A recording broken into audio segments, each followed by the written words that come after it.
ব্যর্থ সমাজ চিনবেন কিভাবে? 12টি লক্ষণ আছে যা দেখে আপনি ব্যর্থ সমাজ চিনতে পারবেন। নাম্বার 1, ব্যর্থ সমাজে মানুষ জ্ঞান বিজ্ঞানে জেগে ওঠে না, জেগে ওঠে হুজুকে।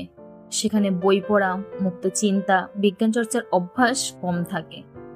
নাম্বার 2, ব্যর্থ সমাজে মানুষ অর্থহীন সস্তা বিনোদনের পিছনে ছোটে, ফলে সস্তা বিনোদন দিয়েও এক শ্রেণীর মানুষ রাতারাতি প্রচুর জনপ্রিয়তা পায়। নাম্বার 3, ব্যর্থ সমাজে দুর্নীতিবাজদের সবচেয়ে সফল মানুষ হিসেবে গণ্য করা হয়, লোকের চোখে তারাই রোল মডেল। নাম্বার 4, ব্যর্থ সমাজে অশিক্ষিতরা আপনার ভাগ্য নির্ধারণ করার দায়িত্ব নেয়। মানুষ শিক্ষাকে কম, টাকা আর ক্ষমতাকে বেশি মূল্যায়ন করে। নাম্বার 5, ব্যর্থ সমাজে প্রতিটি চিন্তাশীল মানুষের বিপরীতে হাজার হাজার বোকার হদ্দ থাকে এবং প্রতিটি সচেতন শব্দের বিপরীতে থাকে শত শত পচনশীল শব্দ। নাম্বার 6, ব্যর্থ সমাজে উদ্যোক্তার চেয়ে চাকরিজীবীর দাম বেশি হয়, সেখানে উদ্যোক্তাদের কেউ সম্মান করে না। নাম্বার 7, ব্যর্থ সমাজে চিন্তাশীল ব্যক্তির মূল্য বা ওজন কেউ বোঝে না। যে কঠিন সত্য বলে বাস্তবতাকে জাগিয়ে তোলার চেষ্টা করে তাকে কেউ গ্রহণ করে না।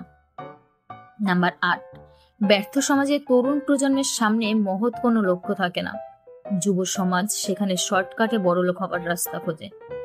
নাম্বার 9, ব্যর্থ সমাজের সংখ্যাগরিষ্ঠ মানুষ হয় নির্বোধ, সমাজের তুচ্ছ বিষয় নিয়ে মানুষ আলোচনায় মেতে থাকে, মূল টপিকগুলো হারিয়ে যায়। নাম্বার 10, ব্যর্থ সমাজে অর্থহীন তত্ত্ব দিয়ে মানুষকে দিনের পর দিন নেশাগ্রস্ত করে রাখা হয়, লোকজন এই নেশা কাটিয়ে ওঠে, সৃষ্টিশীল কাজে মনোনিবেশ করতে পারে না। নাম্বার 11, ব্যর্থ সমাজে প্রতিটি গুরুত্বপূর্ণ বিষয়ে সবার একটি করে মতামত থাকে, কারণ সবাই সেখানে সব জানতা। নাম্বার 12, ব্যর্থ সমাজে মানুষ সমস্যার উপর দিয়ে ভেসে বেড়ায়, কিন্তু গভীরে প্রবেশ করতে পারে না। সমস্যা সমাধানের চেয়ে অন্যের ঘাড়ে দোষ চাপাতে সবাই বেশি সিদ্ধহস্ত হয়।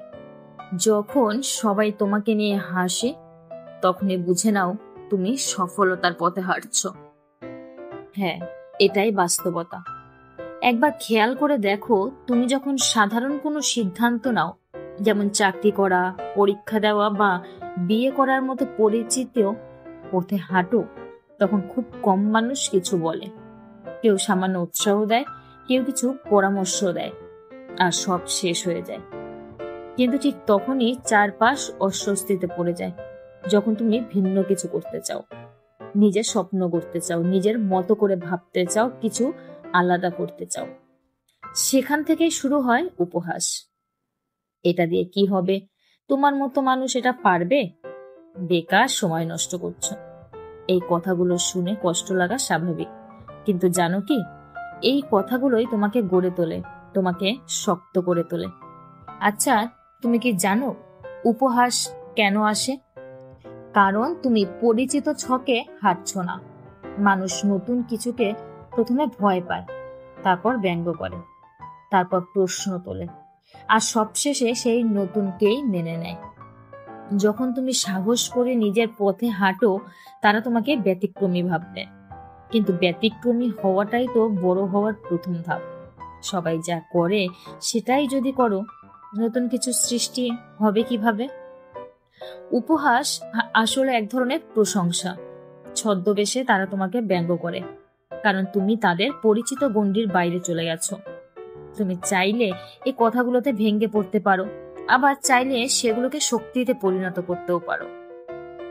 যত বেশি প্রতিক্রিয়া হবে, উপহাসই হোক বা প্রশ্ন, তত বেশি বুঝবে তুমি কিছু একটা ঠিক করেছো। ইতিহাসও তাই বলে। সত্যজিৎ রায়ের পথের পাঁচালী বানানোর সময় অনেকে বলেছিল এটা কেউ দেখবে না। জে.কে. রাউলিং এর হ্যারি পটার 12টি প্রকাশনী প্রত্যাখ্যান করেছিল। স্টিভ জবস, এলন মাস্ক, এমনকি রবীন্দ্রনাথ ঠাকুর, প্রত্যেকের জীবনেই প্রথমে উপহাসে এসেছে। তাদের সবাইকে একসময় অসম্ভব বলা হয়েছিল, কিন্তু তারাই হয়ে উঠেছে অনুপ্রেরণা। তোমার জন্য এটুকুই বার্তা, যদি তুমি এখন উপহাসের মুখে দাঁড়িয়ে থাকো, জেনে রাখো তুমি একা নও। এটাই সেই পর্যায় যেটা পেরিয়ে গেলে ভবিষ্যৎ তোমার হবে। নিজের উপর বিশ্বাস রাখো, কঠোর পরিশ্রম করো, আর ভেতরের আগুনটা জ্বালিয়ে রাখো। আজ যারা হাসছে কাল তারাই তোমার গল্প বলবে অন্যকে। উপহাসের মধ্যে লুকিয়ে থাকে ভবিষ্যতের সম্ভাবনা। তোমার স্বপ্নের দরজা খোলা, শুধু দরজার সামনে একটু হাসির শব্দ বাজছে। ভয় পেও না, এগিয়ে যাও, সফলতা একদিন আসবেই। যারা সবকিছু নিয়ে জন্মায় তারা হয়তোবা বেঁচে থাকে, আর যারা শূন্য থেকে শুরু করে তারাই তো ইতিহাস লেখে। কঠিন সময়টাই তোমার সবচেয়ে বড় সুযোগ। হ্যাঁ, তুমি এখন ঠিক সেই জায়গায় দাঁড়িয়ে আছো যেখান থেকে ইতিহাস শুরু হয়। যেদিকে তাকালে অনেকে হাল ছেড়ে দেয়, সেখানেই তুমি শুরু করেছো তোমার জয়যাত্রা। মনে রেখো, জীবনের সবচেয়ে অন্ধকার সময়েই তারার আলো সবচেয়ে উজ্জ্বল হয়ে জ্বলে ওঠে। যখন সবাই মুখ ফিরিয়ে নেয় তখনই তোমার মনোবল পরীক্ষা হয়, আর যারা এই পরীক্ষায় উত্তীর্ণ হয় তারাই হয় নির্মাতা নিজের ভাগ্যের, সময়ের, ভবিষ্যতে। তুমি হয়তো আজ খালি হাতে, কিন্তু তোমার ভেতরে আছে সাফল্যের তৃষ্ণা। সেই তৃষ্ণা যে কোনো বাধাকে গলিয়ে ফেলতে পারে। তোমাকে যা করতে হবে তা হলো সাফল্যের 7টি দুরন্ত কৌশল। চলো সেই 7টি কৌশল জেনে নেওয়া যাক। নাম্বার 1, সুস্পষ্ট লক্ষ্য নির্ধারণ করো। একটা লক্ষ্য ঠিক করো যা তোমার রক্তে আগুন ধরায়। লিখে রাখো, প্রতিদিন চোখে পড়বে এমন জায়গায় রাখো। নাম্বার 2, সময়ের সর্বোচ্চ ব্যবহার করো। সময় হচ্ছে সোনা নয়, সময় হচ্ছে জীবন। প্রত্যেকটা মিনিট যেন হয় প্রস্তুতির ইট। ফোকাসড থাকো, ডিস্ট্রাকশন কাটাও। নাম্বার 3, প্রতিদিন 1% উন্নতি করো। দৈনিক ছোট ছোট উন্নতি দীর্ঘ মেয়াদে বিশাল সাফল্য করে। প্রতিদিন নিজেকে জিজ্ঞেস করো, আজ আমি কতটুকু এগোলাম। নাম্বার 4, নিয়ন্ত্রণ এবং কঠোর অনুশীলন। নিজেকে নিয়ন্ত্রণ করতে শেখো। খাবার, ঘুম, কথাবার্তা, মোবাইল সব কিছুতে শৃঙ্খলা আনো। নাম্বার 5, মনোযোগ এবং ধৈর্যের সংমিশ্রণ গড়ে তোলো। তুমি একদিনে সেরা হবে না, কিন্তু যদি প্রতিদিন চুপচাপ গ্রাইন্ড করো তাহলে একদিন হঠাৎ করে তুমি আলোচনায় চলে আসবে। নাম্বার 6, ব্যর্থতাকে সিঁড়ি বানাও, দেয়াল নয়। প্রতিবার পড়ে যাওয়ার পর উঠে দাঁড়াও আবার শক্ত হয়ে। ব্যর্থতা মানে শিক্ষা, শুধরে এগিয়ে যাও। নাম্বার 7, পজিটিভ পরিবেশ তৈরি করো। নিজেকে সেই মানুষদের সঙ্গে রাখো যারা তোমাকে সামনে টানে, নিচে নয়। ভালো বই পড়ো, অনুপ্রেরণামূলক ভিডিও দেখো, জ্ঞানী মানুষের গল্প শোনো। তুমি আলাদা, তুমি সেই ঝড়ের নাবিক। বিশ্বাস করো, এই সময়টা একদিন তোমার সবচেয়ে প্রিয় সময় হয়ে উঠবে, কারণ এটাই তোমাকে তৈরি করছে অসম্ভবকে সম্ভব করার মতো একজন যোদ্ধা হিসেবে। তুমি শুধু বেঁচে থাকছো না, তুমি গড়ে তুলছো ভবিষ্যতের এক উজ্জ্বল আলো, যেটা একদিন হাজারো মানুষকে জাগাবে, আগুন ধরাবে তাদের মাঝেও। তোমার নামে একদিন শুধু স্থাপনা নয়, মানুষের মনেও স্থাপিত হবে অমর স্মৃতি। ভেঙে পড়ো না, এগিয়ে চলো।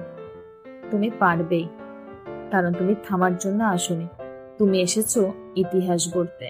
উচিত জবাব কখনো কথায় দিতে হয় না, দিতে হয় কাজ দিয়ে, নিজের সাথে প্রতিযোগিতা করে।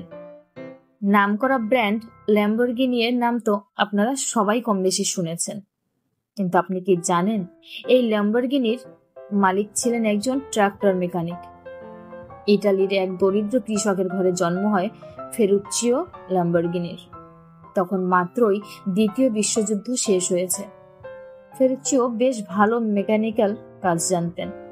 যুদ্ধ শেষে নিজের মেকানিক্যাল দক্ষতাকে কাজে লাগিয়ে তিনি গড়ে তোলেন ট্রাক্টর মেরামতের ব্যবসা।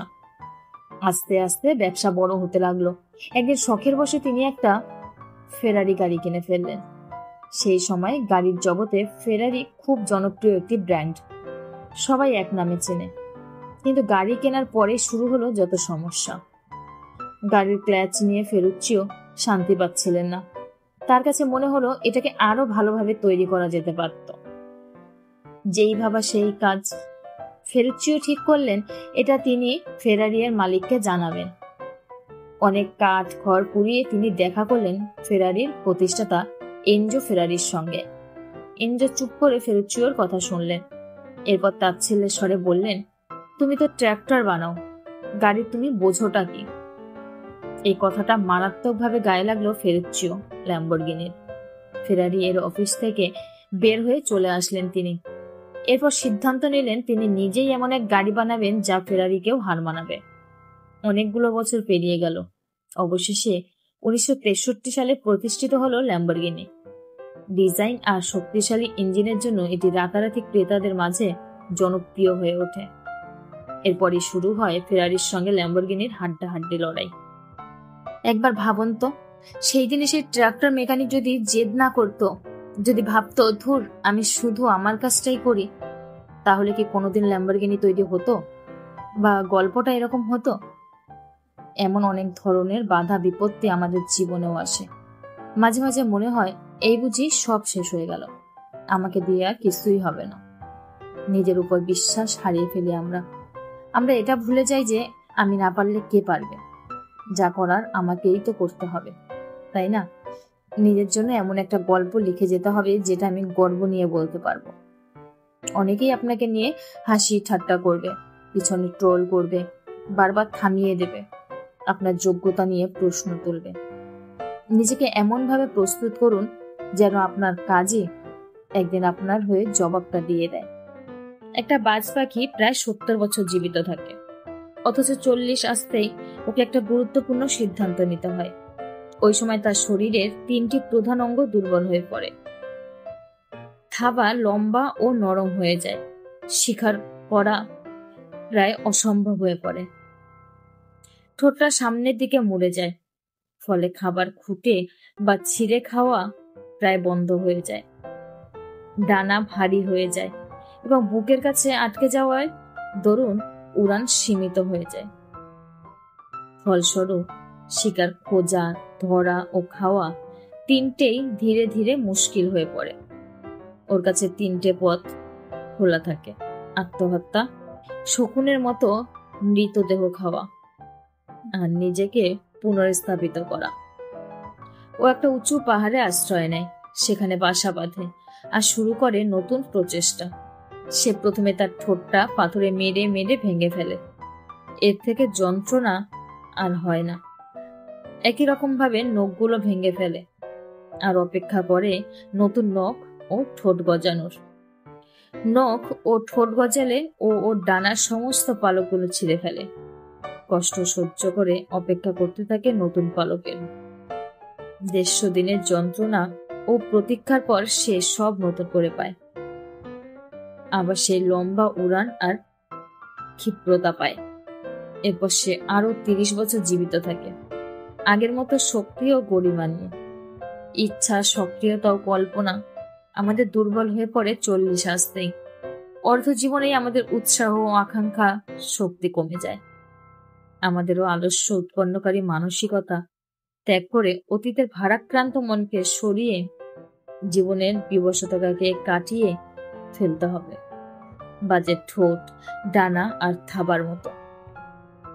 150 দিন না হলেও 1 মাসও যদি আমরা চেষ্টা করি, তাহলে আমরা আবার পাবো নতুন উদ্যম, অভিজ্ঞতা ও অন্তহীন শক্তি।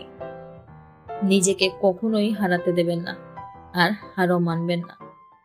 তো বন্ধুরা, ভিডিওটা আজকে এই পর্যন্তই। আপনাদের কেমন লাগলো অবশ্যই কমেন্ট করে জানাবেন। আর আরো ভিডিও পেতে সাবস্ক্রাইব করে পাশে থাকবেন। ধন্যবাদ।